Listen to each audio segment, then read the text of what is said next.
만나면 좋은 친구 MBC. 대지의 흙과 불로 창작하는 예술작품 도자기입니다. 물레위에서 원심력을 이용해 작은 사발에서부터 큼직한 원통형 항아리까지 다양한 형태로 만들어지는 도자기는 예로부터 최고의 예술작품으로 인정받곤 했습니다. 충북 괴산에 7빛깔 치류 도자기를 창조한 도예가가 있다는데요. 지금 만나봅니다.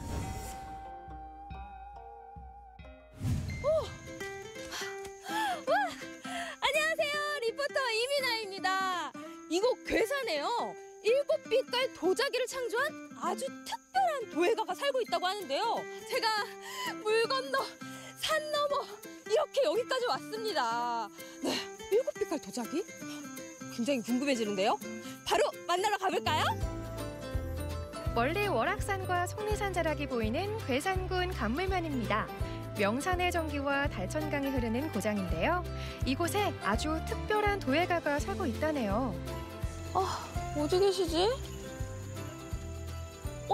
저기 계시는 것 같은데. 안녕하세요. 제가요. 이곳에 오면 아주 특별한 도자기를 볼 수 있다고 해서 왔거든요. 맞나요? 예, 잘 오셨습니다. 특별한 도자기를 만듭니다. 오늘의 주인공 임재용 도예가입니다. 어떤 도자기를 만든 분일까요? 이야기를 나누기 위해 집 안으로 들어갔는데요. 우아하게 차부터 한 잔, 미나 리포터까지 기품이 느껴집니다. 와, 이렇게 맛있는 차도 주시고 너무 감사합니다. 이렇게 오늘 도예가님들 만나러 왔으니까 이제 도자기를 좀 볼 수 있을까요? 도자기, 지금 저희가 차를 마셨잖아요. 이것도 생활자기 다구고 저기 임재용 씨가 만든 도자기예요, 이게 다. 이것도 직접 만드신 도자기구나. 근데 이것도 멋있긴 한데요. 저는 뭔가 더 특별한 도자기를 보러 왔거든요. 직접 한번 찾아보세요. 둘러서 찾아보시면 될 거예요. 아, 정말요? 예. 여기도 있다고요? 예. 7빛깔 특별한 도자기가 어디에 있을까요? 저건가 보다. 찾았다. 와, 이게 7빛깔 도자기네. 맞네. 이게 몇 개야, 색깔이? 하나, 둘, 셋. 선생님, 찾았어. 여기. 아유, 그거는 중국 도자기예요. 그럼 7빛깔 도자기는요? 옆쪽에 있죠. 짜잔! 이것이 바로 7빛깔 도자기. 영롱하고 신비한 색감에 기품 가득한 오늘의 주인공입니다. 중국 도자기는 천도 이하의 저온도로 안료에다가 그 융점이 낮은 납 같은 거 이런 화학약품을 이용을 해서 오체, 삼체 이렇게 명호가 돼 있어요. 칠류 도자기는 청자, 백자, 분청사기, 흑유, 녹유 뭐 이런 7가지 빛깔을 한 몸에다 올린 거죠. 그렇습니다. 임재용 도예가는 하나의 도자기에 녹유와 청자, 흑유와 철체, 황유, 철유, 백자 등 무려 7가지 유학을 발라 구워 만든 치류 도자기에 성공했답니다. 그것도 전통 방법으로 일궈낸 쾌거였는데요. 그가 창조한 독창적 아름다움을 독일에서 먼저 알아줬다네요. 독일의 공예박물관에서 7색깔 브랜드의 예술이란 제목을 붙여 도자기 6점, 다완 2점, 다기 세트 1벌을 영구 임대 전시 중이라고 합니다. 하지만 이 같은 7빛깔 도자기를 만들기까지 고난의 날들을 보내야 했다는데요. 너무 힘들었죠. 다 경제가 망가져가지고 저축하기도 바쁘게 가서 골동품을 사요. 스승이 없으니까 그런 옛날 거 가지고 이제 공부를 해야 되고 하니까. 근데 성공했다 그랬을 때는 어땠어요? 성공했을 때는 너무 이제 기뻤죠. 그 희열감은 말도 못했어요. 그는 젊은 시절 내내 사실상 명맥이 끊겼던 전통 도자기 예술을 복원하고 거기에 더해 새로운 창작물을 만드는 데 온 힘을 기울였습니다. 임재용 도예가는 경기도 수원과 전남 고흥을 거쳐 10년 전에 이곳 괴산의 터를 잡아 특별한 공간을 조성했는데요. 수집한 옹기들과 골동품을 전시하고 젊은 시절 열정을 다해 빚어낸 다양한 도자기들을 전시해 놓고 있답니다. 추상화만 하신 게 아니네요. 자, 구상을 거쳐서 반추상을 거쳐서 추상으로 온 거죠. 이 청자인데도 호랑이, 용 이렇게 용, 구름 이렇게 그리잖아요. 반추상으로 가요. 이게. 이건 알아볼 수 있는 식물이잖아요. 그냥 이렇게 추상으로 오는 거죠. 청자에. 예. 점점점. 예. 어느 날 갑자기 세치류가 오는 게 아니고. 그렇죠. 임재용 도예가는 한때 방황하고 방랑하던 시간이 있었는데요. 불교에 의해 참선과 수행을 통해 극복했고요. 그런 참선과 수행을 통한 깨달음을 추상화 무화 시리즈로 작품화하고 있답니다. 추상 그림을 그리면서 이 도자기가 나온 거예요. 내 의식의 어떤 보이지 않는 경지에 갈 수 있는 그것을 하다 보니까 마음의 그림이 이제 이렇게 나온 거예요. 추상이. 거부 반응을 일으켜서 뭐 인기가 없어요. 그런데 독일이나 미국에 가니까 보고 완전히 놀래고 이런 건 처음 좋은 평가를 제가 받았죠. 우와, 여기도 작품이 엄청 많네요. 도구리 박물관 소장? 이건 뭐예요? 일본에 있는 시부야에 있는 박물관인데 도자기를 일본에서 제일 많이 갖고 있어요. 중국 도자기, 한국 도자기, 일본 골동품. 그 중에 이제 하나고 이건 이제 영국 이제 네. 나는 도자기를 가장 좋아하는데 제 이 도자기를 보고는 네. 다른 거 아무것도 필요 없고 요거 한 가지면 된다. 이거 하나면 된다고? 예. 임재용 도예가가 이곳 괴산에 터를 잡은 이유는 이곳에서 또 다른 창작 욕구를 불태우기 위해서였는데요. 가마도 옮겨왔지만 아직 사용할 수 없었다고 합니다. 저거는 이제 도자기를 만들어서 초벌, 재벌할 수 있는 가마거든요. 그랬는데 이제 아니 저희가 여기 와서 새롭게 도자기를 시작하려고 했는데 여기 와서 임재용 씨가 뇌경색이 오는 바람에 저희가 아직 시작을 못해서 방치 상태가 됐어요. 그렇습니다. 안타깝게도 임재용 도예가는 현재 몸이 불편한 상황. 혼신의 힘을 다해 창작력을 불태우기에는 무리인 상황이죠. 하지만 조금씩 병이 나아지고 있고 새로운 욕심을 내고 있다고 하는데요. 작가의 욕심은 내 몸이 나서 빨리 새로운 도자기를 하고 싶은 마음뿐인가 봐요. 가마토는 요 지금 전시장 뒤로 한 600평이 있어서 거기다 해도 되고 또 좁적으로 300평이 또 있어요. 그래서 지금 준비는 마음의 준비는 하고 있어요. 하려고. 이곳은 임재용 도예가의 작업실. 오랜 시간 작업했던 그의 작품들이 이 공간을 가득 채우고 있고 여전히 작품 활동 중인데요. 어떤 작업을 하시려는 거예요? 지금 이걸 네. 몇 년 전에 그렸던 건데 지금 보면 좀 미숙한 단점이 많이 보여서 다시 또 수정을 하는 거예요. 다시 보면 또 이렇게 단점이 보이셔서 수정하시는 거예요? 네. 와. 최근에서야 다시 붓을 들었다는 임재용 도예가. 그의 꿈은 이곳 괴산에서 다시 그림을 그리고 도자기를 빚으며 새로운 예술혼을 불태우는 거랍니다. 저희 아들도 중대 공예과를 나오고 미술과를 나왔는데 지금 40이 넘었는데 지가 나중에 와서 할 수 있을지 몰라도 그냥 엄마 아빠 편하게 좀 그냥 정리하고 살면 어떠냐. 아들 주장은 그래요. 토마토, 당신 토마토 좋아하잖아? 아이고, 토마토가 이제 거의 다 됐네, 이제. 여보, 올해 고추 잘 됐지? 약 하나도 안 줘서 이 고추는 완전 유기농인데. 안녕하세요. 웬일이야? 텃밭에 다 나오시고? 참 진짜 언니가 올해 농사 너무나 잘 졌지요? 세상에 이거 붉어지는 거 봐라 언니. 그 청양고추. 친동생은 아니고요. 친동생처럼 지내는 언니예요. 형부도 제가 형부해요.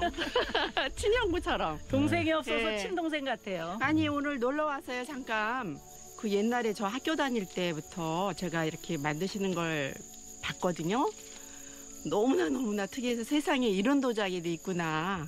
제가 그렇게 생각했었어요. 치유 과정에서는 7차례의 각기 다른 기법으로 흐르고 번지고 융합되는 찰나 그 순간 절대적으로 모방을 거부하는 유일한 하나만의 창작으로 탄생합니다. 예, 계속 하고 싶어 해요, 지금.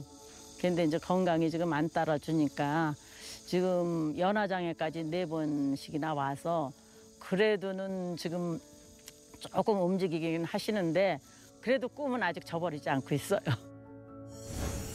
1300도의 예술 도자기. 충북 괴산군 감물면에 오랜 열정과 노력으로 빚은 7빛깔 도자기가 있습니다. 흙과 불의 마술! 임재용 도예가가 빚은 멋진 예술작품이 앞으로도 이곳에서 더 멋지게 탄생되길 기대해봅니다.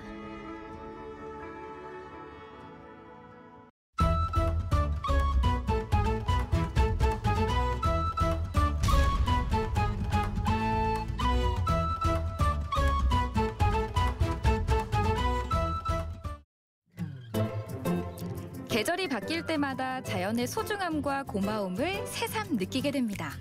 3달간의 여정으로 개막한 2022 금강 자연미술 비엔날레에서는 자연과 인간의 관계에 대한 이슈를 던지고 있는데요.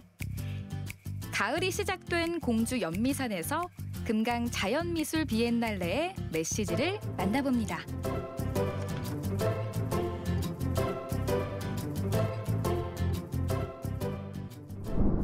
가을은 뭔가 계절을 느끼기 참 좋은 날씨잖아요. 이런 날이면 자연에서 힐링도 하고 싶고 느긋하게 미술 작품도 감상해보고 싶은데요. 이렇게 2마리 토끼를 한 번에 잡을 수 있는 곳이 없을까요? 있습니다. 깜짝이야. 또 나오셨네. 어디죠? 어딜까요? 자, 가보시죠. 뿅뿅. 그거 제 거예요. 제가 가보시죠. 제가 희영이에요. 가보시죠. 곰과 나무꾼의 설화가 전해져 내려오는 공주 연미산. 아름다운 자연 속에서 독특한 미술 작품까지 만날 수 있는 곳입니다. 선생님 안녕하세요. 네, 안녕하세요. 금강자연미술 비엔날레에 오신 걸 환영합니다. 숲속에 미술관이 있다고요? 와, 이 자연에서의 미술 관람이라 기대되는데요. 한번 가볼까요? 2년마다 열리는 금강 자연미술 비엔날레. 숲속 미술관은 과연 어떨까 호기심이 발동합니다. 파란 하늘 아래 쭉쭉 뻗은 나무들 사이로 제10회 금강 미술 비엔날레에 출품한 작품들이 눈에 들어옵니다. 자연과 인간이 조화롭게 공존할 수 있는 대안을 모색하기 위해 마련한 국제미술제로서 올해는 해외 10개국에서 26명, 우리나라에서 8명의 작가가 참여해 총 23점의 작품을 출품했습니다. 선생님, 오늘 저는 주제가 또 다시 야생이라고 들었거든요. 네. 이게 무슨 의미예요? 제 야생이라는 의미가 원래는 본래의 자연으로 되돌아간다. 라는 그런 의미를 담고 있어요. 그래서 지금 인간이 어쨌든 자연의 어떤 소비의 대상으로 이렇게 이용을 하면서 이제 다시금 우리에게 어떤 자연 재해나 기후 변화 또 팬데믹 상황을 겪고 있잖아요. 네. 그래서 이런 자연이나 생태 문제가 지금 큰 화두가 되고 있는데 그런 화두가 된 이런 자연의 생태 문제들을 다시금 이렇게 되짚어 보면서 다시 이제 과거의 본래의 자연으로 돌아가면서 자연을 다시금 생각해보고 화합과 화해를 깨닫는 그런 내용이라고 보시면 되겠습니다. 화합. 네. 인간과 자연의 화합을 표현한 자연미술. 그중에 제 호기심을 끄는 작품이 있었는데요. 지금 뒤에 보이는 작품은 마치 벌집같이 좀 생겼거든요. 이건 어떤 작품이에요? 생각할 수 있는 말벌집이나 어떤 그런 군집된 고치를 상상하시면 될 것 같아요. 그래서 보시면 대나무로 생겨진 그 부조체 뼈대에 이제 코코넛 줄기를 이렇게 엮어서 만들어진 형체가 이제 하나 큰 덩어리가 있고 또 그 옆에 작은 덩어리가 있는데요. 이 작가는 이런 커다란 어떤 말벌집 같이 좀 위협적인 자연의 어떤 오브제 매개를 이용해서 우리에게 자연과 화해하는 방법을 말하고 있습니다. 여기 작품은 뭔가 형형색색의 등 같기도 하고요.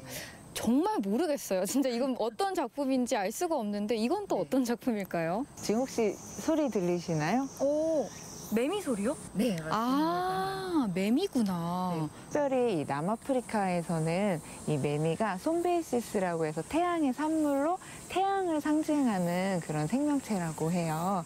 매미라고 해서 뭔가 매미가 오는 그 파동의 소리를 형상화했나 했더니 그게 아니라 태양의 모습을 또 그려놓은 거네요. 이 앞에 보시면 데크 쪽에도 그 새로운 문양을 이제 데크를 불로 태워서 이렇게 표현을 한 거를 보실 수가 있으세요. 이런 오브제를 통해서 우리가 우리의 소리, 우리의 목소리만 귀를 기우는 것이 아니라 이런 자연이 주는 메시지에도 귀를 기울여야 된다는 그런 의미를 같이 담고 있습니다.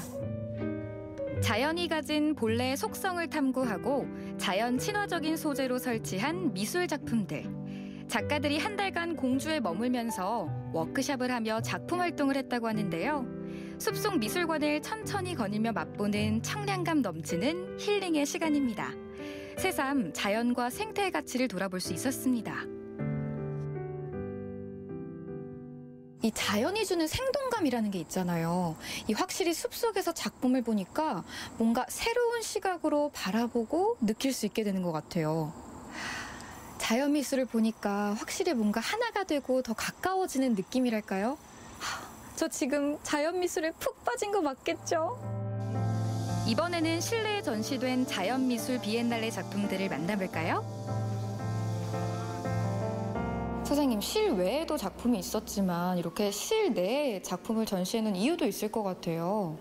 야외 전시 공간에서는 보다 좀 규모가 있고 구조적인 작품들이 전시된 반면에 야외에서 전시할 수 없는 영상이나 평면 또는 섬세한 작업 같은 경우는 이 실내 공간에서 전시가 되는데요. 이 실내 공간에서는 4명의 작가들이 그 재야생을 주제로 한 작품들을 만나볼 수 있습니다.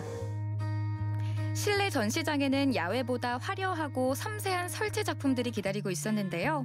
복합적인 상상력과 표현력으로 탄생한 작품들이 다양한 메시지를 던져주고 있습니다. 쉼없이 흘러가는 시간과 자연, 그 안에서 미처 발견하지 못했던 수많은 이야기를 표현하고 있죠. 하나의 소리쟁이 뿌리가 8만 개의 씨앗을 품고 있고요. 그 8만 개의 씨앗이 땅에 떨어지면 80년 이상 되는 시간 동안 흙 속에서 살아있다고 해요. 그래서 이 씨앗들이 계속 시간 여행을 하는 거죠. 시간이라고 하는 것은 사실은 눈에 보이지 않지만 다양한 생명들이 계속 변화되는 모습을 통해서 우리는 느낄 수 있잖아요. 씨앗에서 이제 발화돼가지고 성장하고 또 다시 씨앗을 맺고 그리고 또 다시 흙으로 돌아가는 이런 반복되는 시간들을 씨앗 하나에서 시작되는 시간성으로 한번 연결해 보았습니다.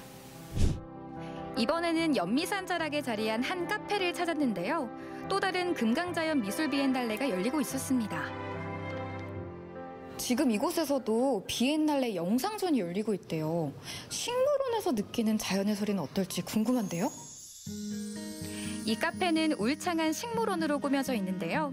자연미술 비엔날레의 취지와 잘 어울리는 공간으로서 또 하나의 전시장으로 참여하게 됐습니다.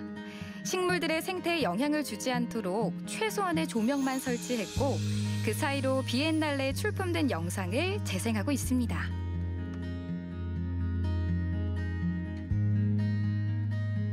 선생님, 식물원에서 열리는 영상전은 정말 상상도 못 해본 조합인데 어떻게 참여하게 되신 거예요? 이 자연미술 작품을 하시는 외국 작가분들이 저희 이렇게 차를 마시기 위해서 카페를 방문해서 보시고서 분위기가 좋으니까 여기서 영상전을 하면은 자연하고 너무나 어울릴 것 같다 해서 권면의 말씀들이 있어서 제가 허락을 해서 이런 자연미술 영상전을 하게 된 계기가 됐습니다. 상쾌한 공기를 마시며 식물원 안으로 들어가 봤는데요. 마치 처음부터 기획한 것처럼 근사한 영상전이 펼쳐졌습니다. 식물원 분위기 덕분인지 영상 속의 자연이 더 큰 메시지로 다가옵니다. 국내외 작가들이 출품한 총 7점의 작품이 재생되고 있는데요. 자연 그대로의 회복을 소망하는 메시지가 고스란히 느껴지는 영상전입니다.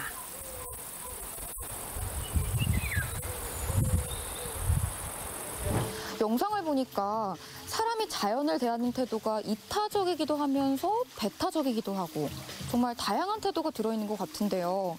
저는 앞으로 자연을 좀 어떻게 대하면 좋을지 깊게 고민해보는 그런 시간이 된 것 같아요. 자연과 인간의 관계를 생각해보는 2022 금강 자연미술 비엔날레. 오늘 숲속에서 만난 작품들을 떠올리며 감성까지 충전해봤는데요. 어느 때보다 향기롭고 힐링하는 기분입니다. 자연과 함께 있으면 마음이 그냥 편안하잖아요. 그 이유가 언뜻 보기에는 자연이 불규칙해 보여도 그 속에 정확한 규칙성을 띠고 있기 때문이래요. 자연이 새삼 고맙죠. 여러분도 전시에 꼭 오셔서 앞으로 자연을 대해야 할 태도 그리고 자연에 대한 소중함도 꼭 느껴보시길 바랄게요. 아름다운 가을이 펼쳐지는 공주 연미산. 그 풍경 아래 만나는 2022 금강 자연미술 비엔날레 어떠셨나요? 자연과 인간이 조화를 이루며 함께 살아가기 위해 무엇이 필요한지 생각해보는 소중한 시간인데요. 2022 금강 자연미술 비엔날레에 여러분을 초대합니다.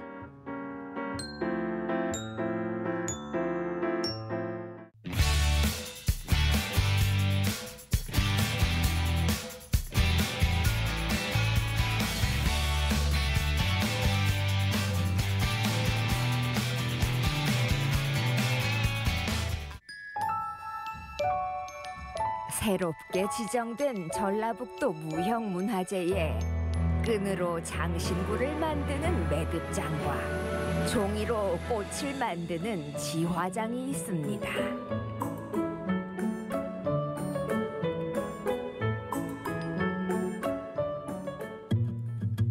전주 한옥마을 예인헌에 매듭을 짓고 사는 한 여인이 있습니다. 매듭과 살아온 시간이 40년. 오늘도 손에 끈이 있습니다. 우리나라 전통이잖아요, 이 매듭이. 그거 하나하나 부분을 하다가 마지막에 엮어서 어느 하나의 뭐를 이렇게 나타나게 했을 때는 상당히 아름답게 나타나거든요. 시를 꼬아 꽃과 곤충, 생활 속 사물을 이렇게 아름답게 표현하다니 우리 조상들은 머리가 뛰어나고 손끝 예술이 탁월했단 생각이 듭니다. 형형색색의 그 색깔에 거기에 매료가 됐다고 할까요? 그래서 제가 도대체 매듭은 뭘까? 상당히 넓고 깊은데 이거를 제가 한번 택해서 매듭을 배워봐야겠다, 정식으로. 전주 합죽선에 멋들어지게 달았던 선추, 놀이개와 안경집, 화려한 돌띠를 비롯해 집안 곳곳에 매듭은 일상이었습니다. 조선시대 때 문화와 예술을 선도해 나가는 도시가 바로 전라북도 전주였다라는 거죠. 그러한 도시에 매듭장이 없었다라는 것이 전라북도 입장에서는 굉장히 안타까웠던 것이 사실입니다. 그런데 이번에 이렇게 좋은 문화재 선생님을 저희들이 발견하게 돼서 또 조사를 통해서 문화재로 지정하게 됐는데 매우 큰 어떤 의미가 있다라고 생각을 합니다. 톳길이 부딪히는 소리가 경쾌한데요. 감는 속도와 박자가 잘 맞아야만 고르고 매끈한 끈이 나옵니다. 지금 하는 작업은 끝목짜기 작업이에요. 근데 이 끝목이 작품마다 두께가 틀릴 거 아닙니까? 그러니까 매듭의 두께를 지금 여기에다 끝목짜기를 하는 겁니다. 끈의 색깔과 두께를 결정하고 디자인을 생각하며 모양을 만들어내기까지 매듭장 머릿속에는 모든 과정이 설계돼 있어야만 합니다.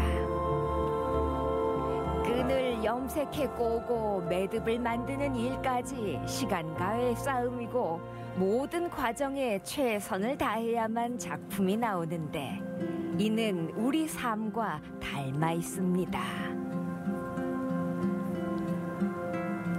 알아주기를 저의 바람이죠. 매듭하는 사람으로서 제가 매듭장이 됐기 때문에 많이 제가 노력해서 매듭이 이런 겁니다, 이런 매력이 있습니다를 많이 알리는 게 저의 바람이고요. 이제 종이로 피어나는 꽃 지화를 만나볼까요? 아름다운 꽃들이 모두 사람 손끝에서 이루어졌다니 보통 재주가 아닌 것 같습니다. 종이 짓자, 꽃 왔자 말 그대로의 종이로 꽃을 만드는 게 지화인데 얼마만큼 정성껏 하냐에 따라서 마음의 그 향이 있습니다. 마음의 향이 드러나도록 만든 꽃들을 보니 흡족합니다.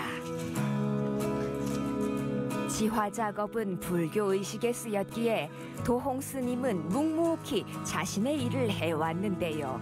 세상에 나온 인연도 기막힙니다. 이미 단절돼 버린 줄 알았는데 여전히 맥이 끊어지지 않고 이렇게 하고 계셨던 분이 있구나. 전라북도 입장에서는 굉장히 뜻깊은 일이었고요. 솔직히 굉장히 기뻤던 일 중에 하나입니다. 연밥처럼 깎은 나무는 20-30년이 지나도 그대로라니 시들지 않은 꽃을 손끝으로 피웠습니다. 저도 이제 직장에 공무원이었었는데 산속에서 뭐 물소리, 새소리, 목닭소리 들으면은 그렇게 마음이 청정하고 그래서 저도 이제 머리를 깎고 공부를 해야 되겠다 그런 마음이 있어가지고 안정된 공무원 생활을 뒤로하고 수행을 시작했는데 일찍이 손재주를 알아본 은사 청암 스님의 안목이 옳았습니다. 옛날에는 이 지화를 누가 하려고 안 했었어요. 왜냐면은 이게 손이 엄청 많이 가고 이 하나하나가 다 이 수작업으로 이 대나무 고르는 거, 천연염색을 만드는데도 어떤 색깔을 원하는가를 잘 선택을 해가지고 색을 내는 거예요. 한입 한입 손수 만들었기에 물든 모양이 모두 다르고 자연스럽습니다. 이렇게 만든 꽃잎들을 또 하나하나 끼우고 다시 하나하나 풀칠해 풍성한 모란이 완성됩니다.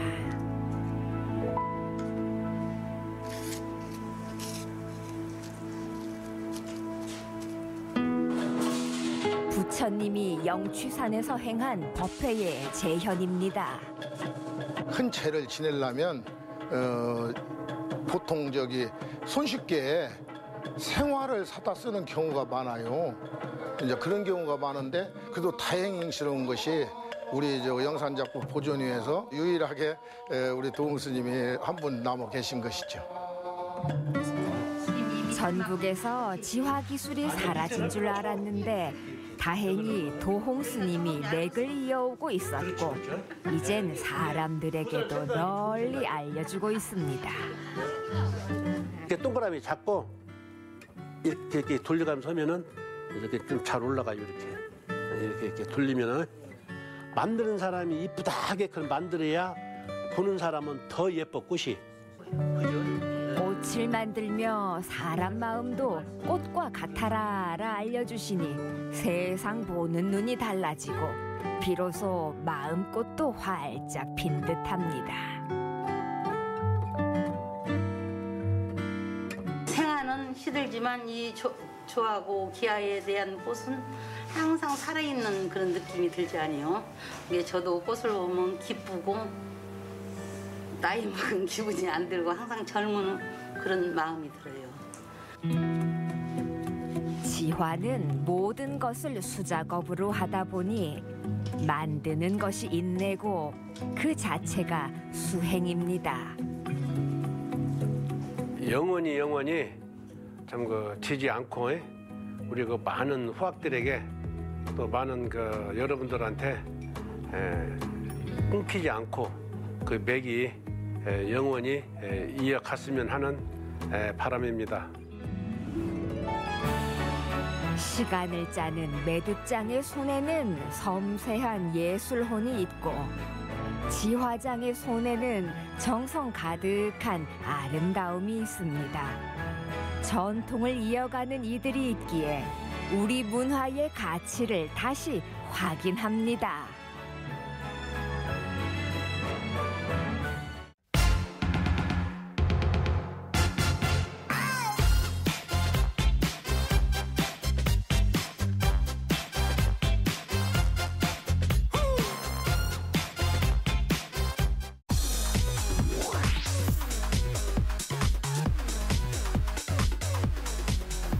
안녕하세요, 사장님.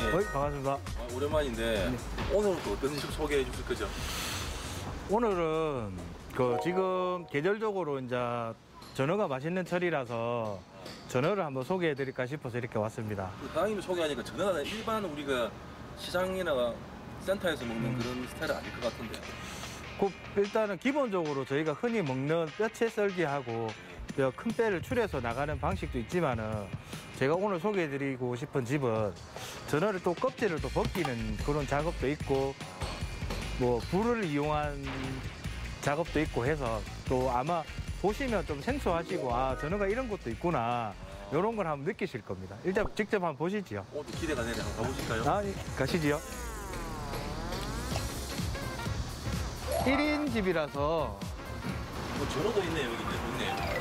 예, 오늘 소개해드릴 전어인데 이게 전어가 보면 뭐 동해안 전어가 있고 충청도 거, 남해 거 이쪽 몇 가지 종류가 있습니다. 있고 요거 오늘은 요즘에 전어가 또 원활하게 공급이 좀 힘들어서 그래도 오늘은 충청도 거 지금 시즌에 제일 맛있는 전어. 아 그래요? 네, 이렇게 한번 했습니다. 기대가 되나 들어가 볼까요? 네. 안녕하십니까. 오랜만입니다. 반갑습니다. 두 분이 원래 좀 안면이 있는 사이입니까? 예. 요 사장님 같은 경우는 정자에서 그 대게 코스 요리로 일반 회하고 대게 코스를 접목시켜가지고 뭐 한국식보다는 조금 일본식으로 그런 식으로 장사를 좀 크게 하셨다가 얼마 전에 이제 여기 한 1년 남짓 옮기신 지가 얼마 안 됐고 그냥 그 요리사가 심은 마음이니까 그래갖고 이제 혼자 할 수 있는 가게 예약제를 해서 이렇게 운영하고 있습니다. 코스로 보니까 경력이 상당하실 것 같은데 얼마 정도 되세요? 일식은 28년 했어요. 28년 동안 하셨어요? 네. 와, 오늘 기대되는데.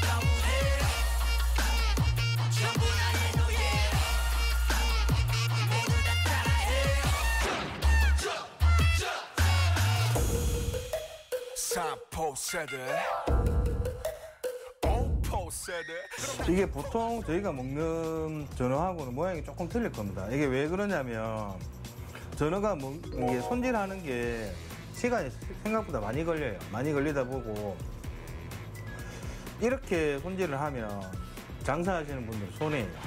아, 손해라고요? 먹는 사람들은 참 좋습니다. 좋은데 손질 시간도 많이 걸리고 뭐 정성도 많이 걸리고 이제 부위 설명을 드리자면 요게 이제 저희가 먹는 뼈채로 먹는 전어고요. 저희가 일반적으로 알 수 있는 새꼬시 해주세요 하면 이렇게 뼈채 썰기 이렇게 해주시고요. 요거는 이제 뼈 없이 해주세요 해도 중간에 큰 뼈만 바르는 거예요. 아, 저는 길게 돼 있는 네, 길게 되는 게 중간에 큰 뼈만 발랐지 그래도 중간에 이제 갈비뼈라든지 뼈가 조금 있긴 해요. 그러니까 뭐 저희가 평상적으로 먹는 게 두 가지 방식이라고 보시면 되고요. 요렇게 있는 거는 이게 또 지방마다 조금 차이는 있는데 뭐 들어서 보여주시네요. 네, 이렇게 보면 통으로만 해놨네. 그래도 이 칼집이 다 나 있어서 중간 그 큰 뼈까지는 갑니다. 그래도 안에 뼈를 가지고 있기 때문에 근데 이거는 이제 뼈채 먹는 사람들이 되게 좋아하는 방식이고 이렇게 먹는 이유가 따로 보면 저 같은 경우는 육즙이 이게 엄청나게 나와요. 저렇게 먹거든요? 네. 새꼬시 좋아하시는 분들은 정말 좋아합니다. 전어도 이렇게 먹기도 하고 붕장어도 이렇게 먹기도 하는데 요 집에서는 요 미소 된장에 좀 주거든요. 그 다음 된장이 아니에요? 예, 이제 미소 된장에 들깨가루 넣고 참기름 넣고 이렇게 나오는데 보통 이제 쌈장이나 드셔도 되지만 기름기가 유난히 많은 애들은 이렇게 적셔서 먹는 것도 괜찮습니다. 되게 보기 드문 비주얼.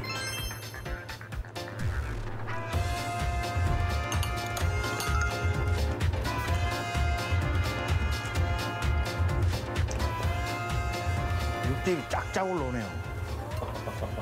다음으로 먹을 거는 요런 비주얼이 참 전어가 참 생소하실 거예요. 이게 왜 어떻게 장만을 하냐면 일반 기본적으로 이렇게 이제 길게 썰기까지 밑작업을 해놓고요. 여기서 중간에 또 포를 떠요. 그러면 요런 모양이 나와요. 그러니까 이제 칼을 넣기 전에 껍질을 벗깁니다. 이 껍질을 칼로 벗기지는 것도 아니고 일일이 손으로 다 이렇게 벗겨야 되는, 이제 뜯어야 되는 작업이라서 쉽게 얘기하면 가메기 껍질 벗긴다시 그렇게 생각하시면 되고요. 근데 이게 아무래도 시간이 많이 걸리죠. 요 전어는 그냥 먹어도 되게 맛있습니다.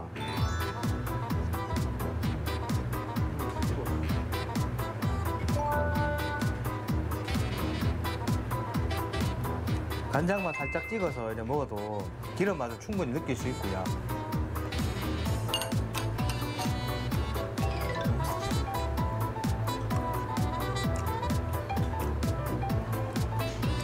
이거는 진짜 꼭 한번 드셔보셔야 돼요. 그 뼈도 없고 아무것도 개념하죠. 예, 뼈도 없어요. 엄청 부드러워요. 저도 이렇게 장만을 해서 판매를 하고 있지만 이렇게 못 드신 분들이 대부분일 거라고 생각을 해요.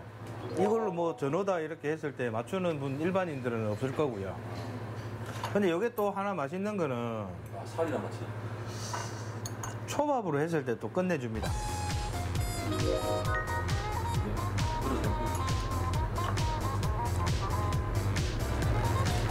이건 그냥 그 오마카세에서 주는 그런 느낌이네.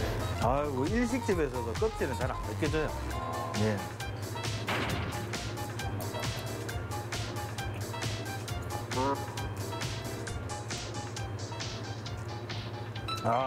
이렇게 이제 생으로 올려서 먹는 방식도 있고요.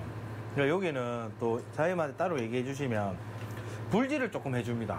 그래요? 예.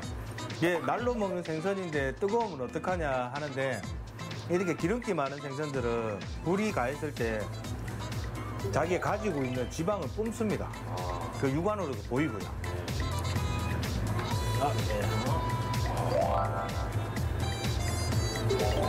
좀더 썰어야 되는 거예요? 딱 뗀 거예요? 네.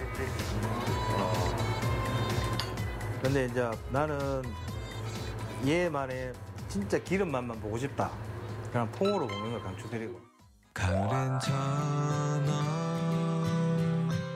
이거는 향도 끝내줍니다.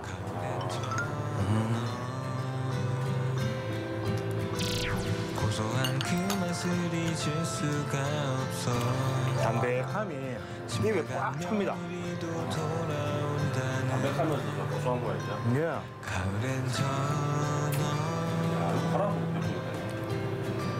가을엔 전어. 고소한 그 맛을 잊을 수가 없어. 집 나간 며느리도 돌아온다는. 집 나간 며느리도 있고 바람직한 구이가 나왔네요. 구이가 나왔네요. 그 전어 자체가 솔직히 이제 뭐 지금이 전어가 출발이고요. 시장할 때는 구이보다는 횟감이 낮긴 해요. 이제 뭐 가을이 좀 넘어가고 끝물철에는 구이가 훨씬 맛있고요. 지금은 횟감이 맛있긴 한데 여기는 대파를 넣어가지고 비린 맛을 많이 잡은 전어 구이라서 또 요거는 또 안 먹어볼 수가 없고. 어떻게 드세요, 사장님? 대가리 통째로 드세요? 원래 전어 조금 먹을 줄 아는 사람들은 안 볼가 먹습니다. 그래. 채로 먹죠. 이게 전어를 오래 씹으면 이제 맛있는 전어 자체가 가지고 있는 기름이 있기 때문에 이렇게 또 바삭 구운 거는 이물감도 없습니다. 예, 한번 먹어보겠습니다. 내 입으로 들어와 초코 시럽처럼 달콤한 너는 아찔해 나를 미치게 만들어버려. 어서 나에게로 와 우리 구이처럼. 본 시즌 전어 구이 못지않게 맛있네요. 대파 넣었다면서 좀 어떠세요? 비린내가 좀 안 납니까? 솔직하게 대파 향이 나거나 그러진 않는데 잡내가 1도 없네요. 여름 전어 자체는 뼈가 안 세고 직업 전어 구이를 하면 이게 밤이라고 하는 애예요. 아, 전어 밤젓 이야기 들어봤다. 네. 이게 식감이 생각보다 되게 쫄깃쫄깃하고 맛있습니다.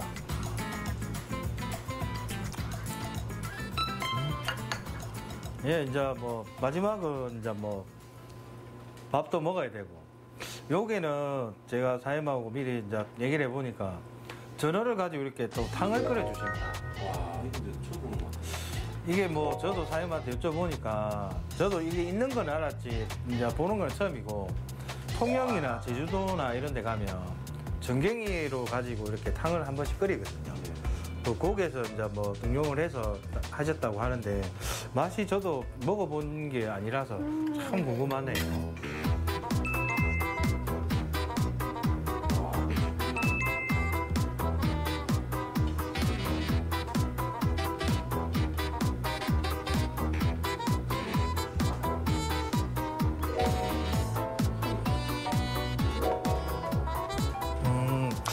꼭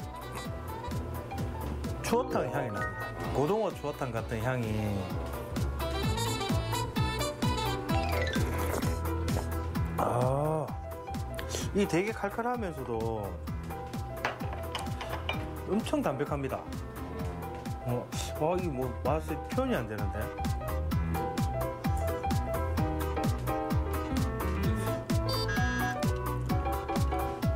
부들부들하네요. 물에랑 무슨 이 국물 정말 좋네요. 요게 이 집에 물회라고 시킨 게 이렇게 나와요. 어마무시한데요, 양이. 근데 저희가 알고 있는 물회가 아니에요. 그러네요. 물이 없네요. 그래서 사장님한테 먹는 법을 좀 보니까, 여쭤보니까 일부 조금 비벼 먹다가 여기 앞에 보면 또 따로 이 집만의 자체 육수랍니다. 사고라고 뭐 이런 게 말씀은 안 해주시는데 비법 육수를 이렇게 또 비벼 먹다가 밥이랑, 그래서 나중에 육수 엮고 같이 먹어보라고 하네요. 근데 제 같은 경우는 한 가지로 두 가지 맛을 볼 수 있는 그런 느낌이 있네요. 햇밥도 먹을 수도 있고 물에도 먹을 수 있고. 먹다가 이제 술로. 네네. 그래서 일단은 햇밥 느낌으로 한번 먹어보겠습니다.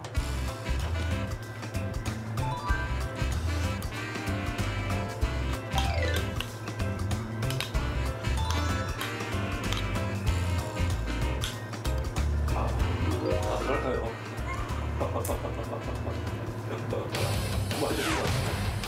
와.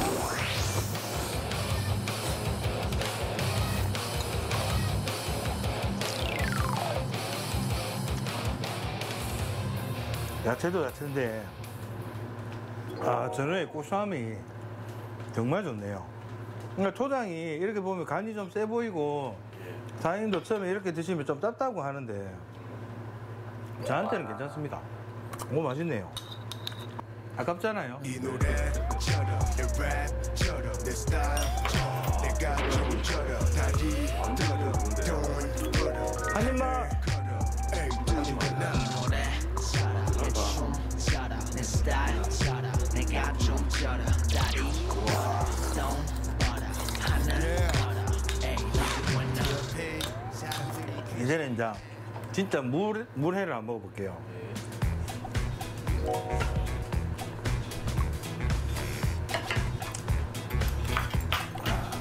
밥을 말아야지.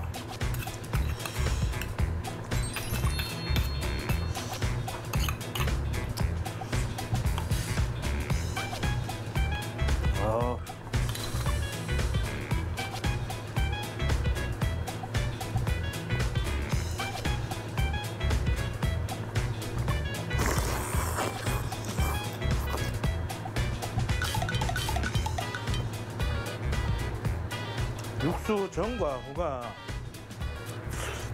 차이가 좀 있네요. 육수 전이 뭐 전어의 특이한 기름 맛을 확실히 느낄 수 있다면,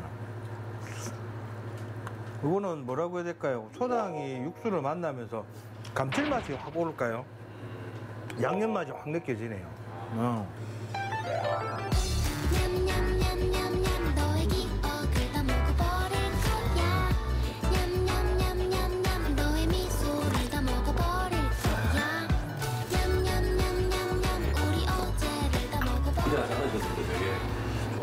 예, 오늘 첫 경험인데 평생 기억에 남을 것 같습니다. 대충 한 8가지 정도를 먹었는데 아마 이 정도는 제 생각했을 때 울산에서 유일무이하지 않나. 이렇게 기회 됐을 때 이런 집을 제가 소개시켜 드릴 수 있어서 저도 참 기쁘고요. 기회 되셨을 때 한번 찾아오셔서 맛보는 것도 참 좋을 것 같습니다. 저는 오늘 여기까지 하고요. 다음에 또 알찬 내용으로 찾아뵙겠습니다. 감사합니다. 집 나간 며느리 돌아오는 전어의 계절이 왔어요. 지나간 사람